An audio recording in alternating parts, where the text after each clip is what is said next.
Most wanted Maoist Hidma. ఏంటి హిడ్మా ఎవరు? 25 ఏళ్ల క్రితం హిడ్మా ఎవరు? ఇప్పుడు ఎలా ఉన్నాడు? ఎలా తప్పించుకుంటున్నాడు? ఒంటికి ఆముదం రాసుకుని చాలా శరవేగంతో అడవుల్లో తప్పించుకొని వెళ్ళగల గెరిల్లా యుద్ధతంత్ర వీరుడు హిడ్మా అని అందరూ అంటుంటారు. ఇతను సాయుధ పోరాటంలో, గెరిల్లా పోరాటంలో సిద్ధహస్తుడు. సో ఇవాళ నంబాల కేశవరావు మృతి, ఇవాళ మనం చూస్తున్నాం ఇమేజెస్. 25 ఏళ్ళప్పుడు హిడ్మా ఎలా ఉన్నాడు, 25 ఏళ్ల తర్వాత హిడ్మా ఎలా ఉన్నాడు, ఆ ఇమేజెస్ అన్నీ కూడా మనం గమనించవచ్చు. 51 ఏళ్ల వయసులో అతని గెరిల్లా యుద్ధతంత్రం ముందు కేంద్ర సాయుధ బలగాలు సాగిలపడాల్సిందే. అంత అద్భుతమైన యుద్ధ నైపుణ్యాన్ని, గెరిల్లా యుద్ధ నైపుణ్యాన్ని అతను ప్రదర్శించగలడు. సో ఇంత చేసిన హిడ్మాకి ఈరోజు మావోయిస్టు పార్టీ బాధ్యతలు అప్పచెబుతున్నారా, లేక కొత్తగా ఇంకెవరినైనా తీసుకొస్తున్నారా, లేకపోతే గణపతిని తీసుకురాకపోతున్నారా? ఎందుకంటే ఇక్కడ ఐడియాలజీ ఉండాలి పార్టీకి ఐడియాలజీ ఉండాలి. ఆ ఐడియాలజీ లేకుండా హిడ్మా వ్యవహరిస్తున్నాడు అనేది అతనంటే కిట్టని వర్గాలు ఉన్నాయి మావోయిస్ట్ పార్టీలో, మావోయిస్ట్ సెంట్రల్ కమిటీలో. వాళ్ళు వాదిస్తున్నది. వీరస్ గణపతిని తీసుకొస్తే మల్లోజుల కోటేశ్వరరావు ఎలియాస్ కిషన్జీ గుర్తుండే ఉంటుంది. 2007-8 ప్రాంతాల్లో లాల్గఢ్, పశ్చిమ బెంగాల్లోని వెస్ట్ మెడ్నాపూర్ జిల్లా లాల్గఢ్ అడవుల్లో లిబరేట్ లాల్గఢ్ పేరుతోటి మా భూమి మా నీరు అండ్ మా ల్యాండ్ అని చెప్పేసి హమారీ జల్ అని చెప్పేసి వాళ్ళు చేశారు, ఒక ఉద్యమం చేశారు. బెంగాలీ భాషలో వాళ్ళు ఆల్మోస్ట్ లాల్గఢ్ డిటాచ్ అయిపోయింది రెస్ట్ ఆఫ్ వెస్ట్ బెంగాల్కి. ఆ అడవుల్లోకి వెళ్ళడానికి ఎవరు సాహసించాల. ఆ రోజుల్లో మల్లోజుల కోటేశ్వరరావు గారు ఆ ఉద్యమాన్ని లీడ్ చేశారు. అయితే ఆయన ఒక ఛానల్కి ఇంటర్వ్యూ ఇచ్చిన తర్వాత ఆయన ముఖ కవళికలు తెలిసిపోయి తర్వాత ఆయన ఎన్కౌంటర్ చేస్తుంది. వెస్ట్ బెంగాల్లోని ప్రజాస్వామిక మమతా బెనర్జీ ప్రభుత్వం ఆయన ఎన్కౌంటర్ చేస్తుంది. సో ఆ తర్వాత ఒక పెద్ద గ్యాప్ వచ్చిన తర్వాత నెక్స్ట్ ఎవరు అంటే, సరే నంబాల కేశవరావు గారు, బసవరాజు వీళ్ళందరూ వచ్చారు. మొన్న చూస్తే కర్రగుట్టల దగ్గర జరిగింది చూస్తే కనుక అక్కడ 10,000 కేంద్ర సాయుధ బలగాలు చుట్టుముట్టాయి, జల్లెడబట్టాయి. కారణం వాళ్ళకు హిడ్మాని ఫైండ్ అవుట్ చేయడం కోసం జల్లెడబట్టారు. చేస్తే వాళ్ళకి అందిన లెక్క ఏంటంటే చైనా నుంచి నేపాల్ మీదుగా రెడ్ కారిడార్ నిర్మాణానికి హిడ్మాకు సహకరిస్తున్న సరిచేస్తున్న హిడ్మా నుంచి చైనా నుంచి నేపాల్ మీదుగా భారతదేశానికి నిర్మిస్తున్న రెడ్ కారిడార్.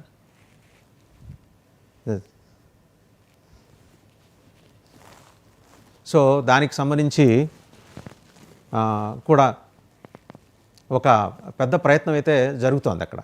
ఎలా ఈ రెడ్ కారిడార్ని ఎలా ఫైండ్ అవుట్ చేయాలి, రెడ్ కారిడార్ నిర్మాణంలో ఎవరు హిడ్మాకి కానీ సహకరిస్తుంది అంటే లెక్క తేలిందంటే చైనా మావోయిస్టు పార్టీ నుంచి, పీపుల్స్ లిబరేషన్ ఆర్మీ నుంచి ఆయుధాలు వస్తున్నాయి. ఎలా వస్తున్నాయి? వయా పాకిస్తాన్, నేపాల్ వస్తున్నాయి.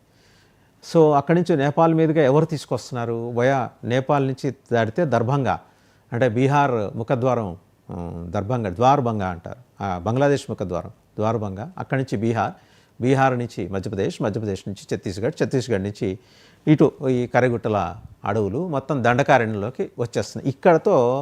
ఇక్కడి నుంచి ఆంధ్రప్రదేశ్లోని పల్నాడు జిల్లా వరకు విస్తరించి ఉన్న నల్లమల అడవుల దాకా కూడా రెడ్ కారిడార్ నిర్మాణం. ప్రస్తుతానికి అది మ్యాప్, సెంట్రల్ మావోయిస్టు పార్టీ కార్యాచరణ. ఇప్పుడు కాదు, 30 ఏళ్ల క్రితం వాళ్ళు ఏర్పాటు చేసుకున్నారు. ఈ నిర్మాణం జరిగితే మొత్తం దేశం అంతా బీభత్సమైన విధ్వంస కార్యక్రమాలు చేసి దేశంలో అల్లకల్లోలను సృష్టించడానికి అవసరమైన ఆయుధ సంపత్తిని, సామాగ్రిని సమకూర్చుకోవడానికి మనం లష్కరే తోయిబా అయినా, జైషే మొహమ్మద్ అయినా, హిజ్బుల్ ముజాహిద్ అయినా, హమాస్ అయినా, సిరియాకు చెందిన ఐసిస్ అయినా, ఇలాంటి వాళ్ళు ఎవరు సాయం అయినా తీసుకుందాం, ఆయుధాలు అయితే మనం తెప్పించుకుందాం. ఎవరు మనకు సహకరిస్తున్నారు ఇవన్నీ కూడా చెక్ చేసుకొని వాళ్ళు ముందుకెళ్తున్న క్రమంలో కర్రగుట్టల్లో జరిగిన దాడిలో టాప్ మావోయిస్ట్ లీడర్స్ వాళ్ళు దేహం చాలించడం అనేది ఇప్పుడు మావోయిస్ట్ పార్టీకి పెద్ద ఎదురు దెబ్బ. సో ఈ క్రమంలో ఇప్పుడు ఏంటంటే హిడ్మాకి తోడుగా గణపతిని పంపిద్దాం. గణపతి ఏంటంటే ఐడియాలజీ అతనికి సిద్ధాంతకర్త. వెనకటి ఐఎస్ లాంటి సీనియర్ మోస్ట్ మావోయిస్ట్ లీడర్స్ వాళ్ళు సిద్ధాంతకర్తలు ఉండేవాళ్ళు. ఆయన మధ్యప్రదేశ్ అడవుల్లో తనువు సాధించిన తర్వాత సిద్ధాంతకర్తల కొరత అయితే చాలా స్పష్టంగా ఉంది మావోయిస్ట్ పార్టీకి. ఇలా గెరిల్లా పోరాటాలు చేసే హిడ్మా లాంటి వాళ్ళైతే వస్తున్నారు, పుడుతున్నారు, కొన్నిసార్లు అద్భుతమైన పోరాటాలు చేస్తున్నారు. తర్వాత వీళ్ళైన పరిస్థితుల్లో లొంగిపోవటం, చనిపోవటం. కానీ వేరాస్ హిడ్మా ఎక్కడ లొంగిపోలా, లొంగిపోయే ప్రయత్నం చేయలేదు, లొంగటానికి ముందుకు రాలేదు. అతను కమిటెడ్ మావోయిస్ట్. సో ఆయన పోరాటంలో నిజంగా కూడా గెరిలా వార్ఫేర్లో మనం కనుక చూస్తే ఆపరేషన్ కగార్లో అతను చేసిన విశిష్టమైన పోరాటం. తాజాగా అతని ఫోటో బయటకు వచ్చింది. ఎలా వచ్చిందంటే గవర్నమెంట్ ఆఫ్ ఇండియా కూడా ఒక మెక్సర్ స్పేస్ ఏజెన్సీ, అమెరికాలో ఉన్న మెక్సర్ స్పేస్ ఏజెన్సీని సాయంతో శాటిలైట్ ఇమేజెస్ సంపాదిస్తే అందులో ఇతని ఫోటో చాలా స్పష్టంగా వేలాదిగా సాయుధ బలగాలు కూంబింగ్ నిర్వహిస్తున్న సమయంలో అతని పక్కన అనుచరులతో సహా ఉన్న ఫోటో చిక్కింది. అతను ఎక్కడి నుంచి వెళ్ళాడు? కర్రగొట్టల నుంచి అబూజ్ మడు పర్వతాల వరకు నేషనల్ పార్క్లో అతని సంచారం ఇప్పటికీ నడుస్తూనే ఉంది. అక్కడే గణపతి వెళ్ళి అతన్ని కలిశాడు. సో ఇతను ఏంటంటే కమాండర్ ఇన్ చీఫ్గానే ఉంటాడు, కానీ ఐడియలాగ్ పార్టీ ప్రధాన వ్యూహకర్తగా గణపతి కొనసాగుతారు అనేదానికి almost they have come to they have arrived into A conclusion, rather they have jumped into A conclusion. So అది కనుక చూస్తే కనుక మనకు గుర్తుండే ఉంటుంది. కొద్ది రోజుల క్రితమే బసవరాజ్ ఆయన చనిపోయాడు. నేషనల్ పార్క్లో మనం గనక చూస్తే లాస్ట్ కపుల్ ఆఫ్ వీక్స్ 2 వారాల క్రితం కేంద్ర కమిటీ సభ్యుడు సుధాకర్, అలాగే తెలంగాణ రాష్ట్ర కమిటీ సభ్యుడు మైలార భాస్కర్ మరణించారు. అంటే ఒక్కొక్కళ్ళు టాప్ పీపుల్ని ఎలా మావోయిస్ట్ పార్టీ కోల్పోతూ వస్తుందో.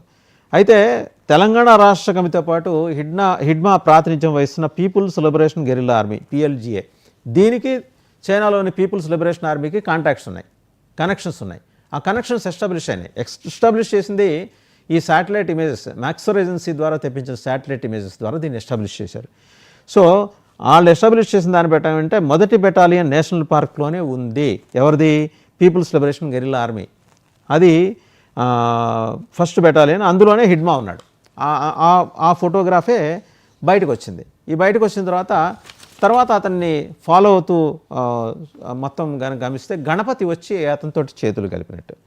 ఇప్పుడు ఇతని పూర్వాపరాలు చూస్తే ఛత్తీస్గఢ్ రాష్ట్రం సుక్మా జిల్లా పూవర్తి ఈయనది విలేజ్. పార్టీలో ఈయన పేర్లు విలాస్, హిడ్మాల్, సంతోష్ అనే పేర్లు కూడా ఉన్నాయి ఈయనకి. ప్రస్తుతం 51 ఏళ్ళు. మురియా తెగ అయింది గిరిజనుల్లో. హిందీ, గోండి, తెలుగు, కోయ, బెంగాలీ భాషలో 5 భాషల్లో పట్టుంది ఇతనికి. దండకార్యంలో పార్టీ శ్రేణుల్ని ముందుండి నడిపించడం అండ్ ఆముదం పూసుకొని మాయమవటంలో నిష్ణాతుడు. 10,000 కేంద్ర బలగాలే అతన్ని ఏం చేయలేకపోయినాయి. అంటే హీఈస్ సచ్ ఏ వారియర్ అని చెప్పేసి మావోయిస్ట్ శ్రేణులు ఆయన్ని కీర్తిస్తూ ఉంటాయి. In fact he was trained by Hizbul Mujahideen top leaders, Jaish Mohammed and Lashkar Taiba top leaders. ఇప్పుడు మొన్న మధ్య ఆపరేషన్ కగార్లో భాగంగా కొందరు అక్కడ ఈ 3 గ్రూపులకు చెందిన లీడర్స్, పాకిస్తాన్ టెర్రరిస్ట్ క్యాంపుల నుంచి వచ్చిన లీడర్స్ కూడా అక్కడ ఉన్నారు. వాళ్ళ దగ్గర నుంచి కొన్ని ఆయుధాలను వీళ్ళు సేకరించారని సమాచారం రావడంతో జల్లెడబెట్టినాయి కేంద్ర బలగాలు. సరే, వాళ్ళలో కొందరు మరణించారు. అన్ఐడెంటిఫైడ్ బాడీస్ కింద వాళ్ళ అంత్యక్రియలు నిర్వహించేసింది ప్రభుత్వం. సో ఎవరు ఐడెంటిఫై అయినా సరే క్లెయిమ్ చేసుకోవడానికి హిజ్బుల్లా ముజాహిదీను, లష్కర్ తోయిబా వీళ్ళు ఎవరు ముందుకు రారు కాబట్టి, జైషే మహమ్మద్ ముందుకు రారు కాబట్టి వాళ్ళని అలా వదిలేశారు. సో PLGA దగ్గరికి వచ్చేప్పటికి మిలిటరీ దాడులకు మారిపోయారైన PLGA, people's liberation guerrilla army, దీనికి యుద్ధ తంత్రాలు ఇస్తున్నది ఎవరంటే పీపుల్స్ లిబరేషన్ ఆర్మీ, PLA ఇస్తుంది. వాళ్ళు తంత్రం ఇస్తే వీళ్ళు శిక్షణ ట్రైనింగ్ ఇస్తున్నది అంటే POKలో ఉన్న టెర్రరిస్ట్ ఆర్గనైజేషన్స్. సో ప్రస్తుతానికైతే అతను కేంద్ర కమిటీలో స్థానం సంపాదించాడు. కేంద్ర కమిటీలో అత్యంత చిన్న వయస్కుడు, కానీ కేంద్ర కమిటీ బాధ్యతలు మాత్రం ఎవరికి అప్పచెప్పాలనే దగ్గర వచ్చేప్పటికీ గణపతి పేరు ప్రధానంగా అనిపిస్తుంది. Ganapathi is an unquestioned leader in the Maoist party, very committed soldier వాళ్ళ లెక్క ప్రకారం. సో అంతే తీవ్రమైన ప్రభావం చూపగల మావోయిస్ట్ నాయకుడు అని చెప్పేసి కేంద్ర సాయుధ బలగాలు, అలాగే తెలంగాణ, ఒరిస్సా, ఆంధ్రప్రదేశ్ అండ్ ఛత్తీస్గఢ్, ఆ మాటకు వస్తే మధ్యప్రదేశ్ రాష్ట్ర ప్రభుత్వాలు ఒక తీర్మానానికి వచ్చినాయి గణపతి విషయంలో. గణపతి వచ్చేప్పటికి వయసు రీత్యా ఇతని మీద, హిడ్మా మీద కొంచెం పెద్దవాడే. బట్ ఐడియాలాగ్గా ఆయనకి దేశవ్యాప్తంగా గుర్తింపు ఉంది. అంటే up to China Maoist party దాకా ఆయనకు సంబంధాలు ఉన్నాయి. ఇతనికి ఏంటంటే ఈ పాయింట్ ఆఫ్ కాంటాక్ట్సే కానీ హిడ్మాకి అప్ టు చైనా లేవు. బట్ అతని టాలెంట్ని, అతనిలో ఉన్న ఆ గెరిల్లా పోరాట శక్తిని గుర్తించిన చైనా అతనికి ట్రైనింగ్ ఇప్పించింది, తంత్రాలు ఇచ్చి. అంటే థియరీ వాళ్ళు ఇచ్చారు, ట్రైనింగ్ వచ్చేప్పటికీ జైషే మహమ్మద్, లష్కర్ తోయిబా క్యాంప్స్ ఇచ్చాయి. ఆ ట్రైనింగ్ అంతా దండకారణ్యంలోనే, ఆ నేషనల్ పార్క్లోనే జరిగింది. జరుగుతూ ఉన్న క్రమంలోనే ఆపరేషన్ కగార్ నిర్వహించడం ఇవన్నీ మనం చూసాం. అలాగే ఛత్తీస్గఢ్లోని ఇంద్రావతి నేషనల్ పార్క్, ఇందులో ఉంది first battalion of people's liberation guerrilla army. దాన్ని లీడ్ చేస్తూ తెలంగాణ రాష్ట్ర కమిటీని కూడా లీడ్ చేస్తున్నాడు ఎవరు, హిడ్మా. ఆ అటవీ ప్రాంతంలోని ఒక గ్రామంలో వీళ్ళు సాయుధ బలగాలు మట్టుపెట్టింది ఎవరంటే సుధాకర్, భాస్కర్, బండి ప్రకాష్ అలాగే నేషనల్ పార్క్ సెక్రటరీ దిలీప్, ఇంకా మద్దేడ ఏరియా సెక్రటరీస్ని కూడా ఎన్కౌంటర్ చేశారు. ఇది అక్కడ జరిగింది. ఇప్పుడు మరి గణపతి వస్తే హిడ్మాకి గణపతికి పొసుగుతుందా? ఎందుకంటే హిడ్మా ఇంకొకళ్ళ ఆధిపత్యాన్ని సహించే మనస్తత్వం ఉన్నవాడు కాదు. వేరాజ్ గణపతి చాలా స్టేబుల్ లీడర్ అని పేరు గణపతికి. సో గణపతి కనుక రంగంలోకి దిగితే పరిస్థితి ఏంటి? ఒక గణపతికి పూర్తి స్థాయిలో సహకారం అందించడానికి హిడ్మా ముందుకొస్తాడా అని చెప్పేసి అనుకుంటున్నాను. ఎందుకంటే ఇప్పుడు ఇంతవరకైతే పార్టీలో ఆ కుషన్ లాగా జెల్ లాగా ఉన్నది అంటే నంబాల కేశవరావు, పార్టీ కేంద్ర ప్రధాన కార్యదర్శి. ఆయన ఎన్కౌంటర్లో చనిపోవడంతో ఆ గ్యాప్ వచ్చింది. ఆ డెర్త్ని మరి భర్తీ చేయాలంటే దానికి సమర్థుడు గణపతి అనేది మెజారిటీ అభిప్రాయం. వేరాజ్ ఇతను ఆవిష్పూరిత నిర్ణయాలు తీసుకుంటాడు. హిడ్మా అని ఆయన ఆవిష్పూరిత నిర్ణయాలు తీసుకుంటాడు. అండ్ సిద్ధాంతకర్తగా ఆయన పెద్దగా ఆయనకి సిద్ధాంతాలు చదువుకున్నవాడు కాదు, జస్ట్ ఆకర్షితుడైతే అయ్యాడు. దాంట్లో గ్లామర్ ఉంది కాబట్టి ఆ గ్లామర్ తోటి ముందుకెళ్ళి తర్వాత నిదానంగా గ్లామర్ సంపాదించుకుందాం అనుకున్నాడు. కానీ ఆయన గ్లామర్ దగ్గర ఆగిపోయాడు. మెరుపులాగా దాడి చేయటం అండ్ అసలు కన్నురేప మూసి తెరిచే లోపల తప్పించుకోవటం, దీంట్లో అతను సిద్ధహస్తుడు. కమాండర్ ఇన్ చీఫ్ హోదాలో ఎవరు వస్తారనే దాని మీద ఒక పక్క సెంట్రల్ ఇంటెలిజెన్స్ కూడా ఆరాధిస్తుంది. సెంట్రల్ ఇంటెలిజెన్స్ ఇన్ఫ్యాక్ట్ కొన్ని వాళ్ళకి కొంత ఇన్ఫర్మేషన్ ఉంది. ఐబీకి అలాంటిది ఇంటెలిజెన్స్ బ్యూరోకి ఏముందంటే China people's liberation army PLA ఎవరినో డైరెక్ట్ చేసిందట. అంటే మన దేశ మావోయిస్టు పార్టీ వ్యవహారాలను కూడా చైనా నియంత్రిస్తుంది. కేవలం మార్క్సిస్ట్ పార్టీయే కాదు, మావోయిస్టు పార్టీ వ్యవహారాలను కూడా చైనా నియంత్రిస్తుంది. అంటే చైనాలో ఒక సామెత ఉంది, అక్కడ ఎండ కాస్తే ఇక్కడ గొడుగులు పట్టుకుని తిరుగుతారు, అక్కడ వర్షం పడితే ఇక్కడ గొడుగులు వేసుకుని తిరుగుతారని.